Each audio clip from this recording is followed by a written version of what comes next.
Here's an excerpt of the statement Roger Goodell released earlier today. Quote, Deshaun is committed to doing the hard work on himself that is necessary for his return to the NFL. This settlement requires compliance with a professional evaluation and treatment plan, a significant fine, and a more substantial suspension. But back to what Deshaun said today, and I'm confused by this.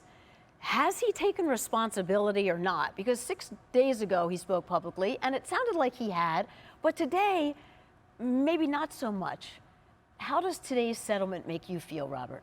Yeah, Susie, I think it's more about how does it make you feel? How does it make all the women out there feel after this decision came down? Because you hear contradictory statements there from Jimmy Haslam saying that, hey, he deserves a second chance. But what does he deserve a second chance for if he's standing on his innocence? You know, for me, the NFL had an opportunity here to really look at the history that they have with standing up for women and supporting women and come out and show that they had learned from those lessons. And I feel like they failed miserably. And for me, as a father of 3 daughters, soon to be 4 daughters, I'm sick for all the women out there for this that happened, because when you look at what Sue L. Robinson ruled and found in this arbitration with the NFL, it's very clear that he qualified. Everything that he did was qualified as sexual assault.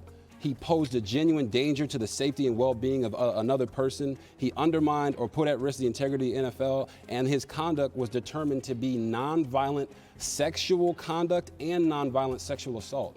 So for the people out there who are saying it's he said, she said, and innocent until proven guilty, yes, Judge Sue L. Robinson's job was not to convict Deshaun Watson, right, but she did state that what he did was not only against NFL rules, but honestly, just terrible in general. You know, I think those people also would look at, though, there were 2 grand juries that looked at all the evidence and all the facts, and they decided not to indict.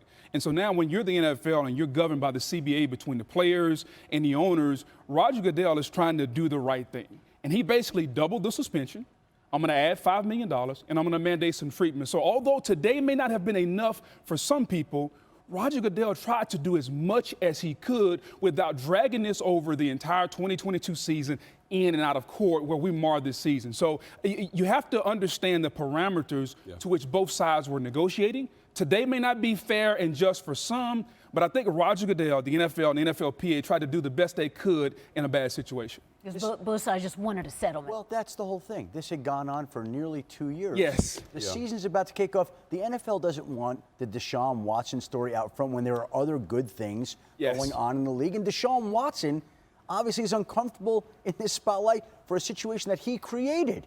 He doesn't want to be in that area anymore. And so now he will go away for 11 games. The NFL season will go on. And I noticed Jimmy Haslam there talking about people deserving second chances. And he's right.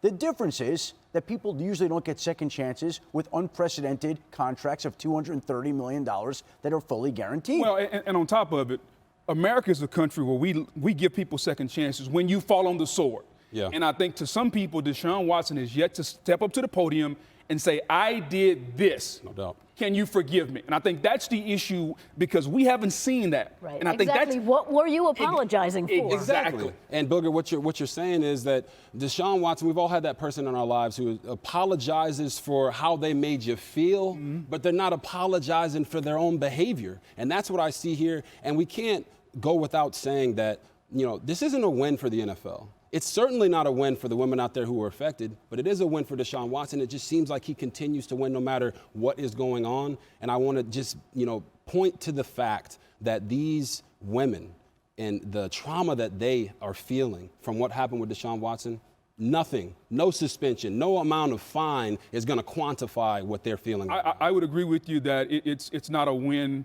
for anyone. I don't think it's a win for Watson either. He hadn't played football. The next time he can touch the field, it would have been 700 days. So I don't know if it's a win for anyone. This situation isn't a win for anyone. I hope one day, as much as the NFL, Watson have tried to put closure on today, I hope one day, as you said, I hope the women can get closure, because to me that's the most important part. Let's bring in another voice on this. It's good to have our Hall of Fame quarterback, Steve Young, with us as well. Steve, your initial reaction today? Well, I think what Boog and Robert is talking about is leadership and a lack of leadership. Yes. Think about the NFL last year. 75 of the top 100 TV shows on TV for the whole year were NFL football games. Quarterback is the most visible athlete in the world and in Cleveland. And the passion that people have in Cleveland for their football Deshaun Watson is a representative of all those things. And so if you're going to lead this football franchise for the next 10 to 15 years as one of the top 5 players, quarterbacks that you were before, you're going to need to lead. That today was not leading. And if you're going to get out and lead this football team in 11 weeks, you got to start speaking and acting like a leader. And that's what was missing today. And leadership is about vulnerability, about owning things, and that's all the things you guys just talked about. And in the end, if you're gonna be in Cleveland, if you're gonna be their quarterback, and you're gonna lead this team in this city, they need more than that. Thanks for watching ESPN on YouTube. For live streaming sports and premium content, subscribe to ESPN+.